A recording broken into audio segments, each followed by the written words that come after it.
안녕하세요. 김호준입니다. 김관진 인관비리 석방에 대해 인천지법의 김동진 부장판사는 자신의 SNS를 통해 형사수석부에 석방 결정에 대하여 법 이론이나 실무 측면에서 동료 법관들과 이야기 나눈 적이 있는데 석방 결정을 납득하는 법관이 한 명도 없다며 법관 19년째인데 이런 식의 구속 적구심은 본 적이 없다고 주장했습니다. 그러면서 특정 고위 법관이 구속 실무를 손바닥 뒤집듯 마음대로 바꿔놓고 있는데 그에 대한 비판을 왜 정치 행위로 폄훼하느냐며 이렇게 글을 맺습니다. 법조인들은 알고 있다. 그렇습니다. 제가 이야기 나눠본 법조인들도 같은 말을 했습니다. 법의 관점에서 도저히 이해할 수 없는 석방이다. 한편에선 신광열 판사에 대한 비판은 법원의 독립성을 해친다고도 합니다. 그런가요? 법원의 독립은 법관의 법과 양심을 권력으로부터 지켜주자는 것이지 정치적 의도를 의심케 하는 판결도 토달지 말라는 게 아니지 않습니까? 공동체가 지켜줘야 할 법과 양심을 저버렸다고 의심받을 판결을 내린 건 심판사 본인입니다. 오히려 입을 다물고 있는 게 공동체의 법과 양심을 저버리는 거죠. 김호준 생각이었습니다. 자, 월요일이니까 뭐가 많겠죠?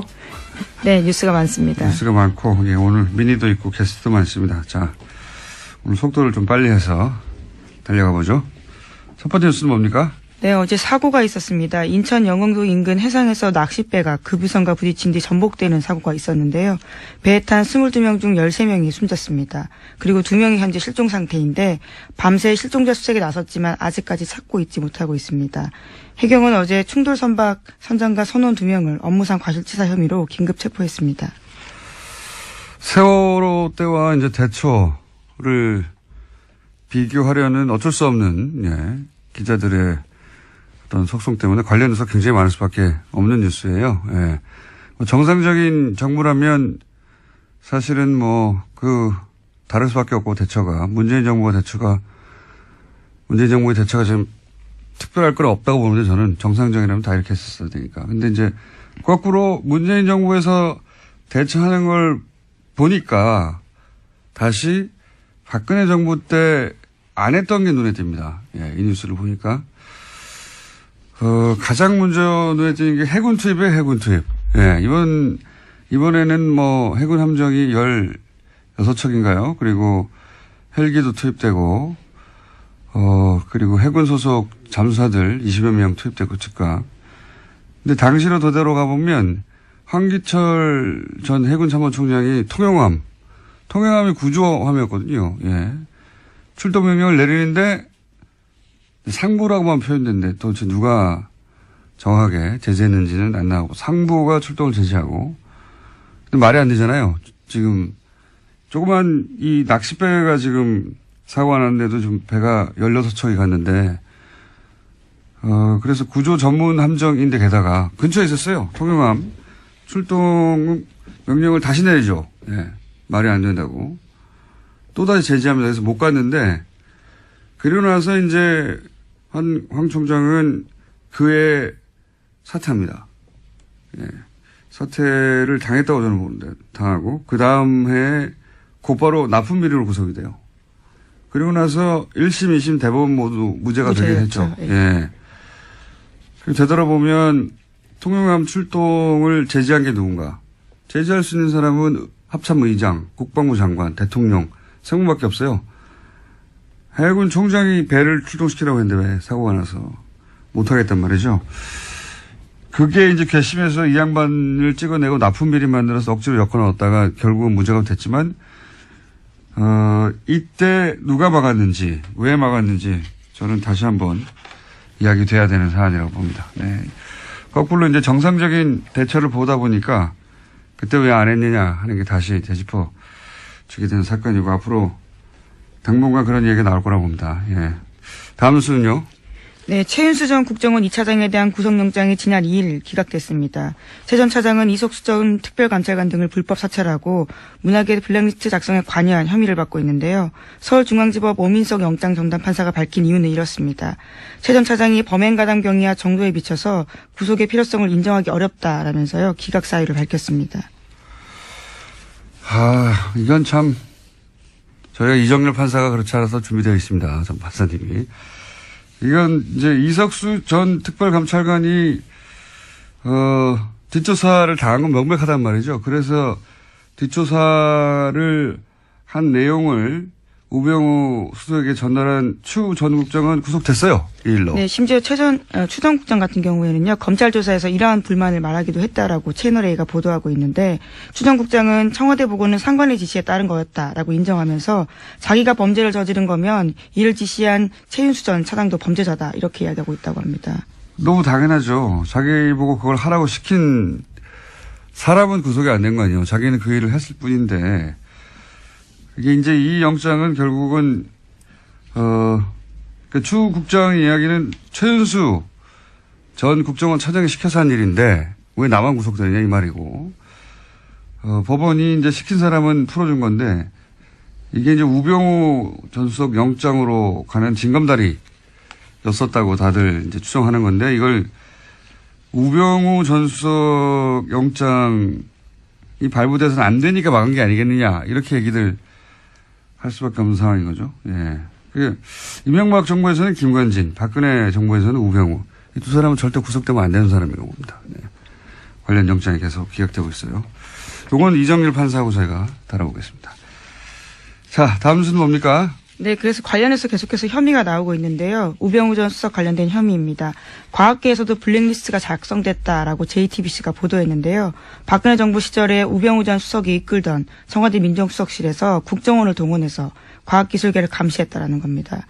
최소 300명 이상의 단체와 개인이 포함되어 있다라고 하는데 국정원 적폐청산 TF가 관련된 문건을 발견하고 검찰에 넘겼다라고 합니다. 아니, 문화예술은 대중들에게 뭐 영화나 드라마가 영향을 끼치니까 그랬다고 치더라도 과학계는 왜 그랬을까요? 예. 이런 건 무슨 어떤 특별한 계기가 있어야 되거든요. 예. 어떤 사건이 이들로 하여금 이런 발상을 하게 했느냐 굉장히 궁금해지는데 그 과학기술계가 갑자기 정보 비판을 한다든가 눈에 띄게 뭐 정보 비판은 어느 분야나 있을 수 있지만 그게 이제 정부 차원에서 개별적으로 뒷조사를 시켜야 되겠다 할 만큼이면 무슨 계기가 있을 텐데 저는 그 계기가 궁금하고요. 일단 세월호 관련 사건이 아닐까. 당시에 정부 대처에서 과학계에서도 비판이 많았었거든요. 계기가 궁금합니다. 계기가. 이런 짓을 했다는 건 박근혜 정부라면 그럴 수도 있겠다 싶은데 왜 했을까? 그게 궁금하다. 1차 보도니까 이것도 역시 이제 우병우 민정수석실에서 했던 거니까 그리로 가는 혐의가 추가가 된 겁니다. 추가가 된 건데 왜 했을까 궁금합니다. 저는 신기해요. 자, 다음 수는요. 네, 429조 원 내년도 나라 살림을 두고요. 아직까지도 국회에서 통과되지 못하고 있습니다. 지난 2일까지 통과됐어야 하는데 아직까지 지지부진한 상황인데요. 특히 여야는 문재인 대통령 1호 공약인 공무원 증원을 두고요. 팽팽하게 맞서고 있습니다. 민주당은 원안보다 1,500명 줄여서 1,500명 증원을 제시했지만 자유한국당에서는 7,000명 안팎, 국민의당에서는 8,000에서 9,000명 정도를 주장하고 있습니다. 지금 국회에서 한참 이걸로 싸우고 있는데요. 예. 문재인 정부의 공약 관련된 예산은 통과시키지 않겠다는 게 지금 야당의 의지인 거죠. 실제로는 다른 게 중요한 게 아니라. 요 문제는 저희가 3부에서 정창수 나라살림연구소장, 예산만 20년간 파온 분입니다. 그래서 뭐가 잘못됐는지 따져보기로 하고요. 그리고 지난 주말에 그 SNS, 제가 오프닝에서도 잠깐 얘기했지만, 김동진 판사. 굉장히 화제였어요. 관련 뉴스가 많이 있죠, 이것도. 네, 김관진 전 장관 등 구속 적부심을 통해서 석방에 잇따라 되자요. 여기에 대해서 현직 부장판사가 공개적으로 비판을 해서 화제가 되고 있습니다. 아까 말씀하신 것처럼 자신도 법관 생활이 19년째인데 구속 적부심에서 이런 식으로 하는 것은 본 적이 없다, 이렇게 지적하고 있는데요. 김 부장판사 같은 경우에는 과거의 원세훈 전 원장 판결에 대해서도요, 비판을 한 바가 있습니다. 본 적이 있다는 법조인들을 제가 본 적이 없어요. 저도 궁금해서 물어봤는데, 이제 승광열 판사를 비판하는 거는 이제 정치적 비판이라고도 보수 매체에서도 하는데 이 석방 자체가 정치적인 거죠, 사실은. 석방 자체가. 그리고 이제 김동진 판사 페이스북 발언에 대해서 비판이 있어요. 법관은 판결로 말해야 되지 않느냐. 법관이 맡은 개별 사건에 대해서는 판결문을 쓰니까 그때 이제 판결로 하고 싶은 말을 하죠. 근데 김관진, 임관빈 석방처럼 굉장히 중대한 정치 범죄인데 그걸 밝히는데 가장 중요한 피의자 2명을 풀어줬단 말이죠. 이런 경우 내 판결이 아니니까 아무 말도 하면 안 된다는 거잖아요. 지금 김동진 판사의 비판은, 대한 비판은. 그러니까 어떤 판결에 대해서 아무도 어떤 말도 하면 안 된다. 이걸 법관 독립이라고 얘기하는데 저는 이게 말이 안 된다고 보는 게 법관 독립이 어떤 판결에 대해서도 누구도 어떤 말도 하면 안 된다. 이 말이 아니잖아요. 이 말이 아니라 예전에 이제 법관 판결에 이제 권력이 또 영향력을 행사해 왔기 때문에 그걸 못하게 그런 영향력을 행사해서는 안 된다. 법관은 독립되어야 된다는 이야기인데 근데 이 신광렬 판사의 석방은 법과 양심이 아닌 다른 이유로 그런 석방을 했지 않겠느냐. 이런 의심을 하는 거거든요. 그러니까 끊임없이 문제 제기를 거꾸로 해야 돼요. 그게 법관이 법과 양심이 아닌 다른 이유로 판결했다고 의심이 되면 그런 거 아니냐고 계속 이야기를 해야 그게 사회적인 압력이 되고 그래서 오히려 그게 사법부의 독립을 지키는 거죠. 예. 석방이 이상하다 계속 떠들어야 되는 사건인 겁니다. 이거 법과 양심 이해의 요소 아닙니까? 이런 판결 내는 거. 이렇게 계속 떠들어야 법관의 독립이 실제 유지되는 거죠. 이걸 못하게 하는 건 좀 말이 안 된다고 보는데 저희 그래서 김동진 판사에게 급히 어제 인터뷰 요청을 하였으나 거절당했습니다. 언젠가 한번 꼭 모시고 싶습니다. 다음 뉴스는 뭡니까? 네, 박지원 의원이 안철수 국민의당 대표에게 DJ 정치를 왜곡한다라고 비판했습니다. 안 대표가 김대중 전 대통령을 언급하면서 통합을 강조하자 이에 대해서 반박을 한 건데요. 박지원 의원이 자신의 페이스북에다가 쓴 글입니다. 그렇군요. 바른정당에 이어서 이제 그럼 국민의당은 어떻게 되냐 싶어서 뉴스가 많이 나오는데 저 개인적인 생각인데 개인적으로는 안철수 대표 호남계는 함께하기 힘들 거라고 저는 봅니다. 왜냐하면은 안 대표는 이제 호남 베이스의 정당만으로 집권이 불가능하다 이렇게 판단한 것 같고 그래서 탈호남 그리고 영남 베이스 유승민 결합을 해서 지방선거 이후에 자유한국당이 이제 존속되지 못할 거라고 보고 그때 소위 중도 보수 자리를 선점하고 있겠다 그런 거거든요. 그 자리 그래서 이제 영호남 화합하고 합리적 보수 또 바람이 새네 오늘 또 적자로 나서겠다 이런 그림이고 호남계는 왜 자기들이 그런 보수 정당의 미끄럼이 돼야 하느냐. 안철수 대권을 위해서 왜 우리가 그런 짓을 해야 하느냐 이거거든요. 예. 정치적 노선도 다르고. 이제 거기에 예로 들려진 게 김대중 전 대통령이었어요. 다시 한번 서로 이제 굉장히 목소리를 높인 건데요. 특히나 안철수 대표 같은 경우에는 당내 김대중 전 대통령과 정치한 사람이 많은데 수건이 남북통일 아니었냐라면서 영호남 통합도 못하면서 남북통일 어떻게 하냐 이렇게까지 이야기했습니다. 그러니까요. 서로 말로 싸우고 있는데 결국은 헤어지게 되지 않겠는가. 호남계 쪽에서는 이제 안철수 대권을 위해서 희생할 생각이 없다 이런 거거든요. 예. 노선도 다르고 안철수가 그만한 인물도 아니다 이런 이야기를 하기 시작한 거죠. 예. 언제 어떻게 어떤 모양으로 헤어지냐 그것만 남은 거죠. 사실 근데 정치는 그게 전부예요. 타이밍과 명분. 시간이 벌써 다 됐네요. 이정률 판사 기다리고 있는데 자 제목만 짚고 몇 가지 넘어가죠. 네, 그러면 트럼프 소식부터 먼저 전해드리겠습니다. 트럼프 소식. 네. 네. 마이클 플린 전 백악관 국가안보보좌관이 러시아 게이트 특검 수사에서 유죄를 인정했습니다. 그러자 트럼프가 자신의 트위터에다가 남긴 글이 있는데요. 이것이 오히려 트럼프의 발목을 잡고 있습니다. 플린이 부통령과 연방수사국에 거짓말을 했기 때문에 내가 해임했다 이렇게 밝혔는데요. 오히려 합법적인 행동을 했는데 유죄를 인정받고 죄송합니다. 플린이 합법적으로 행동했는데도 유죄를 인정하고 감형받으려 하는 것이 부끄럽다 이렇게 이야기를 한 건데요. 그러니까 오히려 사법방해죄가 되는 게 아니냐라는 논란이 일고 있습니다. 이게 그냥 넘어가려고 그랬는데 시간이 짧아서 잠깐 얘기하고 넘어가야 되겠네. 이제 트럼프의 트위터가 이런 얘기거든요.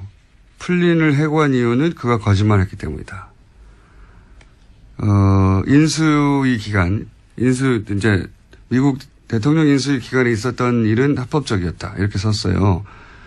이게 아주 이상한 논리인데 이 기사만 봐서는 도대체 무슨 말인지 잘 모르게 기사를 썼어요. 보니까 저도 봤는데. 마이클 플린 국가안보보좌관인데 플리바겐을 했습니다. 플리바겐이라는 게 이제 내 죄에 있으니까 죄 있다는 거 인정할 테니까 형량 좀 낮춰줘. 뭐 이런 플리바겐을 했는데 그 말은 무슨 말이냐면 그 인수위 기간에 트럼프가 합법적이라고 했던 그 기간에 불법적인 일을 했다는 거거든요. 근데 트럼프가 이제 플린을 해고한 게 거짓말을 했기 때문이라고 했는데 이게 왜 이상한 논리냐면 트럼프 말은 플린이 불법이 있었던 것처럼 FBI 거짓말 했다는 거예요. 그 기간에. 네, 앞서서 그랬다라는 거죠. 불법이 있었던 것처럼 불법이 없었는데 트럼프가 트위터에서 하고 싶었던 말은 자기는 잘못이 없는데 플린이 마치 불법이 있었던 것처럼 자기를 모함했다. 이런 소리예요. 모함했다. 그래서 해고했다. 이런 논리 전개인데 자기가 잘못이 없다는 걸 트럼프는 강조하다 보니까 이게 논리가 꼬인 거예요. 왜 꼬인 거냐면 플린은 그때는 러시아 개입이 없었다고 주장했거든요. 그러다가 지금은 아니다. 있다고 바꾸는 중이에요. 그러니까 트럼프 논리대로 하면 러시아 개입이 없었다고 한 게 거짓말이 되는 겁니다. 그렇죠. 그래서 네. 사법방해자가 된다라는 지적이 나오고 있습니다. 러시아 개입이 있었다가 사실이라는 말이 되는 거예요. 트럼프의 말은. 이해가시나? 자가당착인데? 이게 이해가 안 가실 수도 그러니까 말을 있어요. 연속해서 바꾸다 보니까 스스로 발이 꼬이고 있는 겁니다. 예. 플린이 거짓말한 걸 트럼프가 알고 있었다는 것도 또 문제가 되는 거예요. 왜냐하면 트럼프는 자신이 조사를 하던 FBI, 자신을 조사하던 FBI 국장이 있잖아요. 코미 국장. 해고했잖아요. 큰 문제가 됐는데, 그러니까 플린을 조사하던 코미를 해고했는데, 플린이 거짓말한 걸 알고 있었다는 것은 죄가 있는 플린을 조사하던 코미를 해고했으니까 FBI 사법 행위를 방해한 게 된 거죠. 어쨌든 트럼프 트위터 다시 한번 해야 되겠습니다. 이게 무슨 말인지 이해할까 모르겠네요. 이해가실까?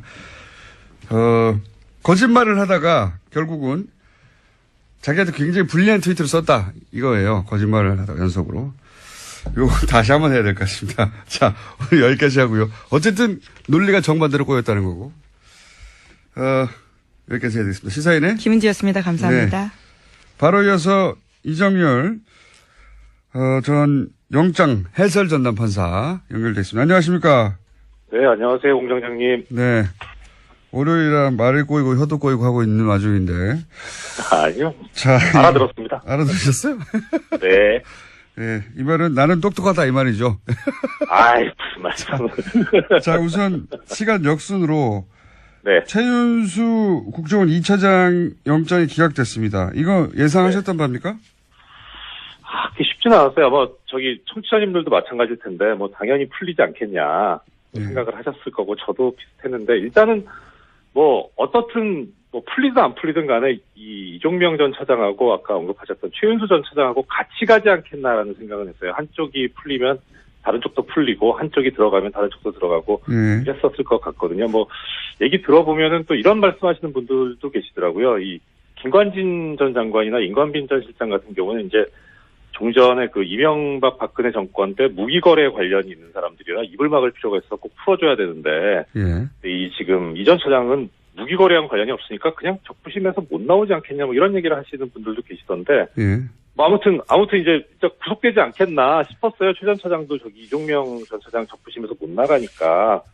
근데 김영수 대법원장 얘기가 딱 나오고 나니까 이거 이렇게 되면은 영장 청구 기각될 수도 있겠다. 그러니까 이게 김 대법원장 발언이 어떻든 외견상 보면은 이렇게 영장 판사들이든 누구든 간에 일선 판사들이 하는 걸 이제 존중하겠다 이런 뜻으로 해석이 되잖아요. 자, 이게 이제 너무 많은 사건이 한꺼번에 벌어져가지고 많은 사람들의 이름을 거론하시는데 대법원장이 무슨 말 했는지도 모르는 분들이 많거든요. 예. 대법원장이 이제 그 법관의 독립을 해치는 지나친 판사 판결에 대한 비판은 자제해달라는 취지의 말씀하셨죠. 그게 이제 신광열 판사에 대한 비판이 많다 보니까 언론적인 얘기만 하지만 법관의 독립을 존중하자 이런 취지의 얘기를 했어요. 그죠? 대법원장이. 네네. 그렇죠. 예. 예, 왜냐하면 최근에 이제 이런 영장 기각이나 또는 뭐 구속 적부심을 통한 석방에 대해서 워낙 비판이 많으니까요. 예. 이제 그 말씀을 듣고 또 이 최윤수 구속영장 기각시킬 때 부담을 덜고 기각을 시켜버리는 게 아닐까 이런 전망을 하셨다는 거죠. 그렇죠. 뭐 예. 판사들이 용기를 얻었을 것 같다. 용기를 얻었을 것 같다. 김동진, 잠깐만요. 김동진 부장판사의 SNS에 대해서는 어떻게 생각하십니까? 이거 왜 비판하지 말라는 거냐? 말도 안 되는데, 예, 그렇죠. 일단 뭐 거의 다 맞는 말씀이에요. 저 동의하고요. 예. 그러니까 특히 이제 구속적 부심 결정이 잘못했다라고 비판하는 거는 당연한 이야기고, 그 20년 가까운 경력 가진 현직 뭐 부장이 보더라도 이상하니까 그러니까 예. 그렇게 썼는데, 이게 이제 여기에 대해서 뭐 또 김동진 부장의 이야기에 대해서 비판하는 얘기가 또 좀 나오던데 보면, 예. 뭐 언젠가 기회가 되면 말씀드릴지 모르겠지만 이게 서울중앙지방법원에서 한 구속적 부심 결정이잖아요. 예. 그러니까 이런 식으로 하게 되면은 중앙지방법원이 우리나라에서 차지하는 위상이, 우리나라 법원에서 차지하는 위상이 상당히 커요. 거의 뭐 선도적이거든요. 예. 집권 법원 중에 제일 크니까. 그래서 중앙법원에서 하게 되면은 다른 법원에 그 미치는 영향 파급 효과가 상당히 크거든요. 기준점이 그러니까, 되는 거죠. 기준점이. 그죠? 그렇죠. 예.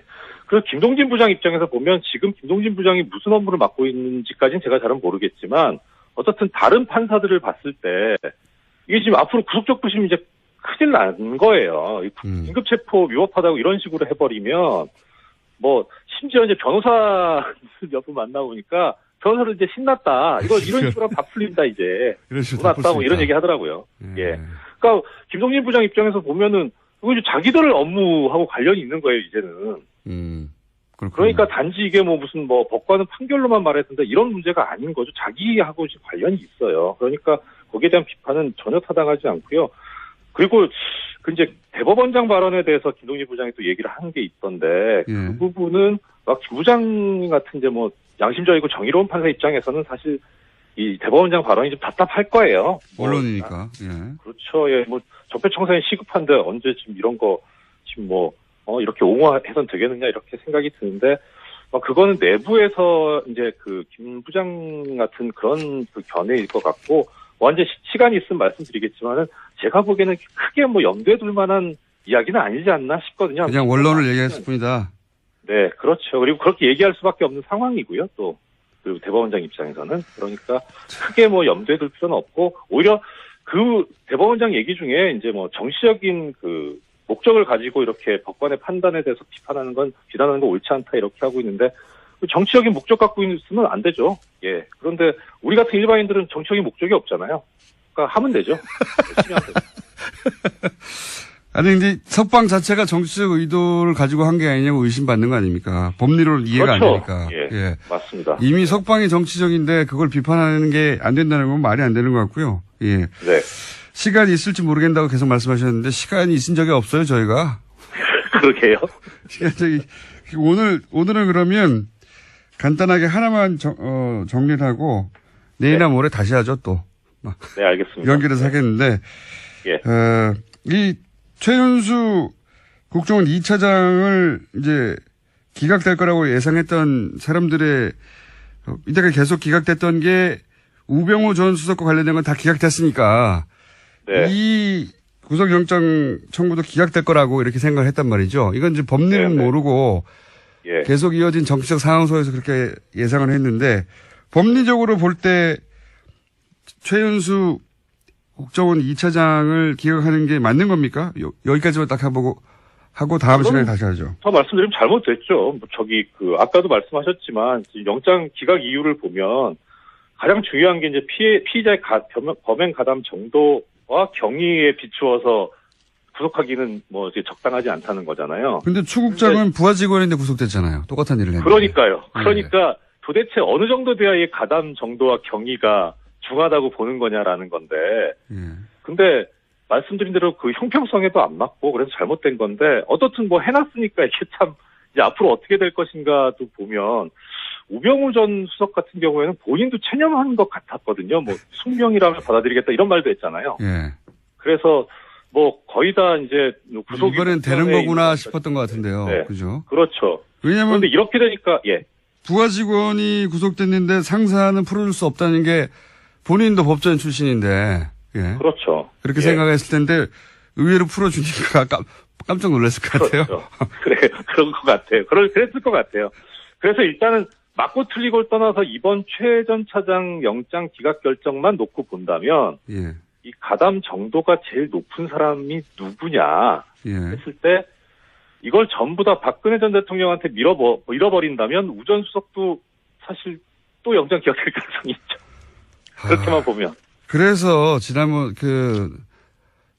집행유예로 나왔던 이영선 예. 예, 그렇죠. 이영선 행정관이 집행유예로 나와버렸잖아요. 실형 1년 있다가 집행유예로 나왔는데 그때 논리가 결국은 다 대통령 지시에 따랐기 때문에 집행유예로 풀려났거든요. 그런 논리로. 네, 그렇죠. 그래서 그거 보고 저는 걱정했어요. 예. 네. 다 이렇게 밀어버리지 않을까. 맞습니다. 그 문제는 이제 그 재판을 한 재판부가 나중에 박근혜 전 대통령의 재판까지 하게 된다면 논리가 일관돼야 되니까. 예. 그거는 큰 문제가 어쩌면 안 될 수도 있어요. 왜냐면 결국은 박근혜 전 대통령이 다 시킨 거 아니냐 이렇게 가면 되니까. 박근혜 전 대통령 빠져나가기 힘들다 보고 예. 다른 관계자들 등의 중요 관계자들 이렇게 빼고 있는 게 아닐까. 이런 의구심을 일반인들이 갖는 거죠. 그렇죠. 예. 자, 오늘은 여기까지 한번 해보고요. 그 외에도 사실 많아요. 구속 적부심이 누구는 석방되고 누구는 석방 안 되고 이런 일이 계속 벌어지고 있거든요. 네. 그러니까 저는 김동진 부장판사도 열받은 것 같아요. 우리 보고 어떻게 하라는 거냐 앞으로 그러면. 그렇죠. 어떤 기준으로 하라는 거냐. 예. 예. 당장 뭐 사건 밀려올 겁니다. 예. 엉망진창이 되고 있는 거죠 지금. 예. 동의합니다. 맞습니다. 자, 여기까지 하고요. 예. 나머지 누가 석방되고 누가 석방 안 됐는지 이런 일이 왜 벌어졌는지는 내일 또 다시 연결하겠습니다. 오늘 말씀 여기까지 듣겠습니다. 감사합니다. 예, 고맙습니다. 국민 여러분 안녕하십니까. 여러분의 귀염둥이 MB 인사 올리겠습니다. 국민 여러분 세월이 참 빠릅니다. 벌써 이게 12월입니다. 이제 이 2017년도 한 달밖에 안 남은 것이다. 2017년 병신년. 응? 참 이런 식으로 참 오랜만에 불러보네. 병신년. 이상하게 입에 붙네 이게. 모쪼록 얼마 남지 않았지만은 2017년 병신년 건강하고 행복하게 잘 마무리하시 바란다는 말씀 진심을 담아서 국민 여러분께 드립니다.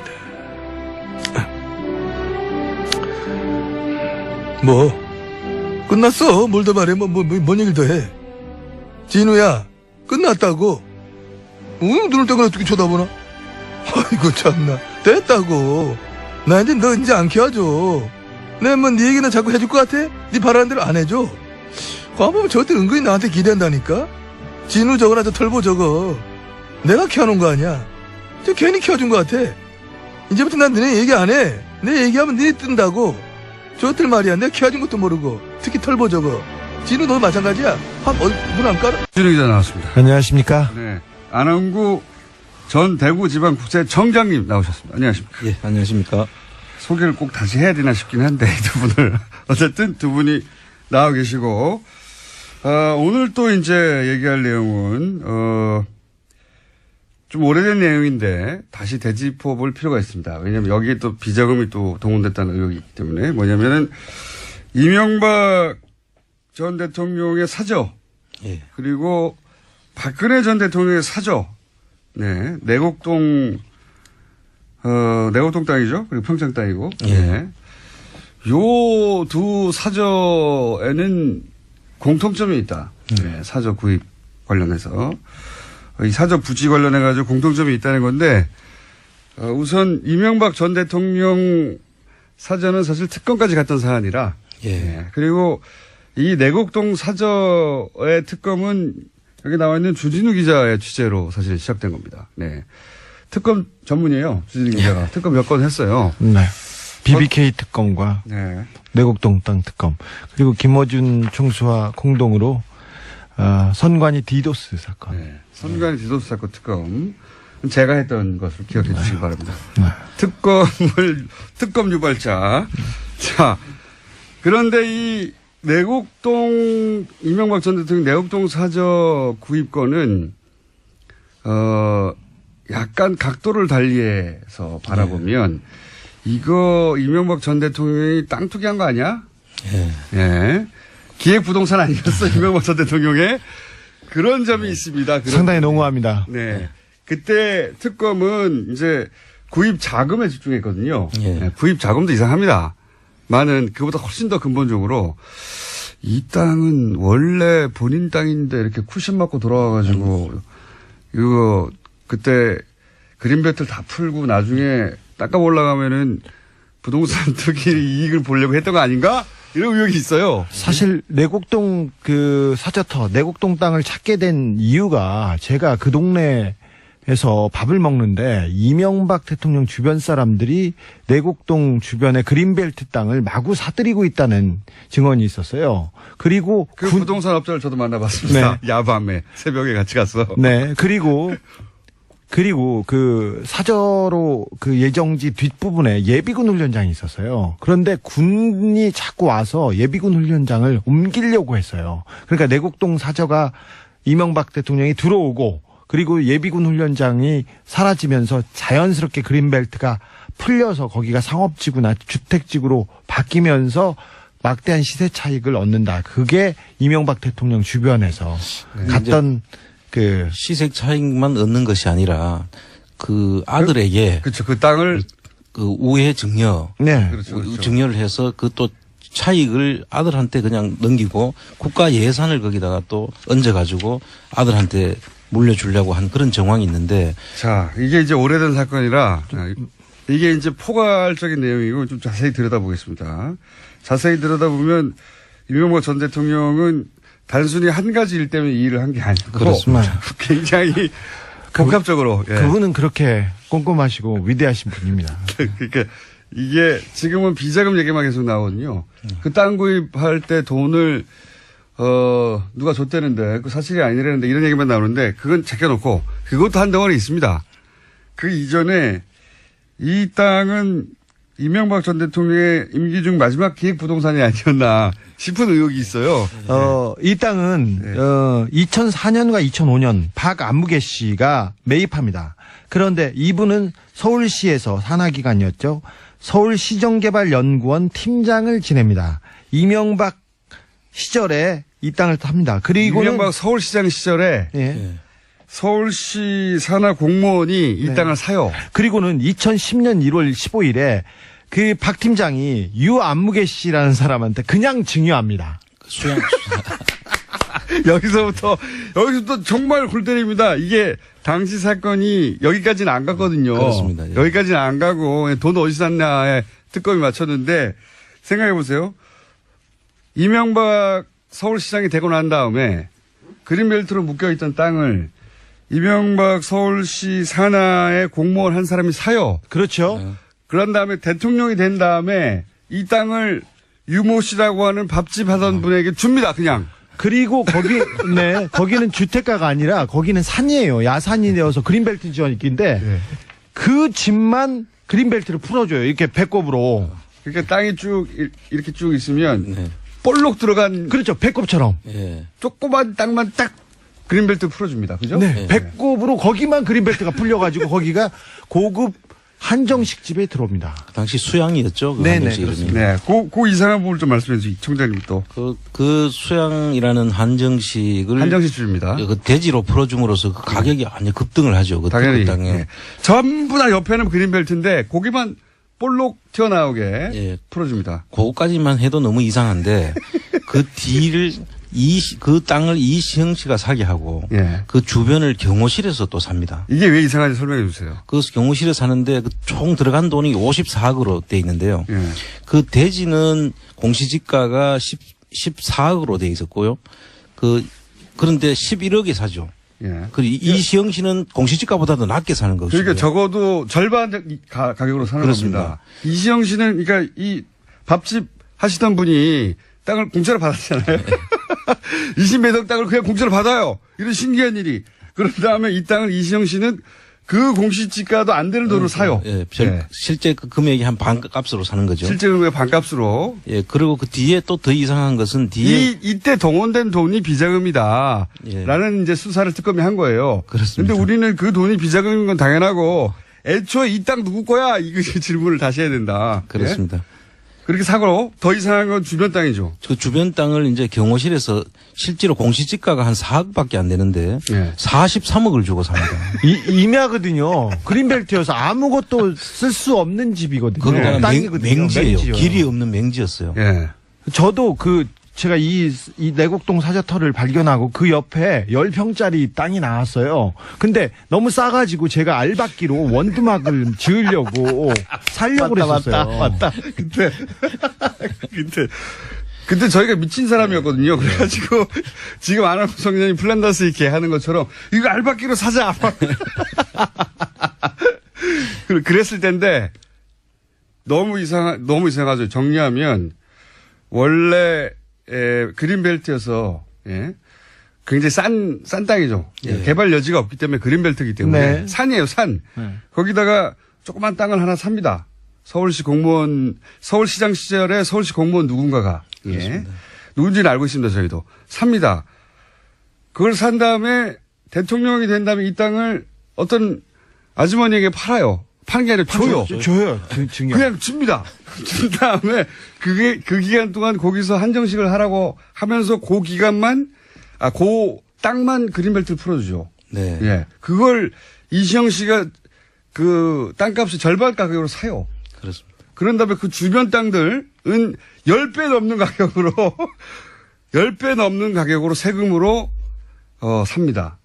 누가 사느냐? 경호실에서. 네. 그래서 합쳐놓으니까 이 땅값이 확 올라가죠. 54억으로 됐는데, 근데 좀 신기한 게 있는데요. 이분들이 그냥 확 산 게 아니라,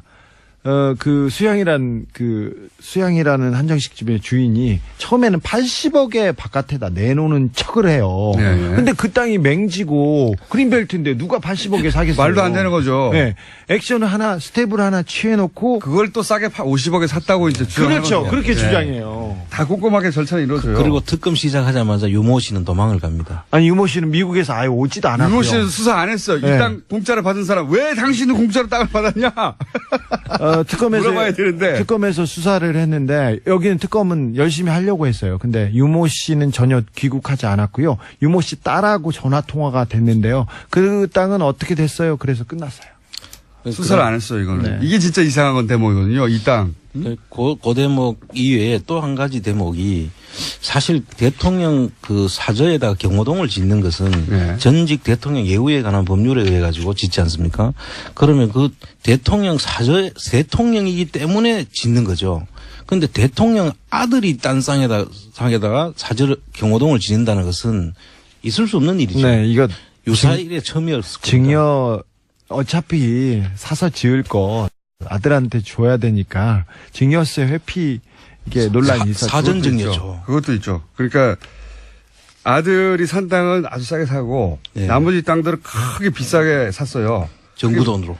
근데 정부 돈으로. 그러면 생각해 보시면 아들은 정부 돈으로 주변 땅을 높은 가격으로 산 것을 증여받게 되는 건 나중에. 그렇습니다. 만약 이게 특검에 안 들어갔다면 증여받게 되는 것이었고 여기서 끝나면 모르겠는데 이 땅이 나중에 그린벨트를 풀 거다. 예. 대통령, 왜냐면은 대통령 사저니까 당연히 풀어줘야 되죠. 대통령이 왔다 갔다 해야 되잖아요. 예. 주변들 다 왔다 갔다 해야 되고.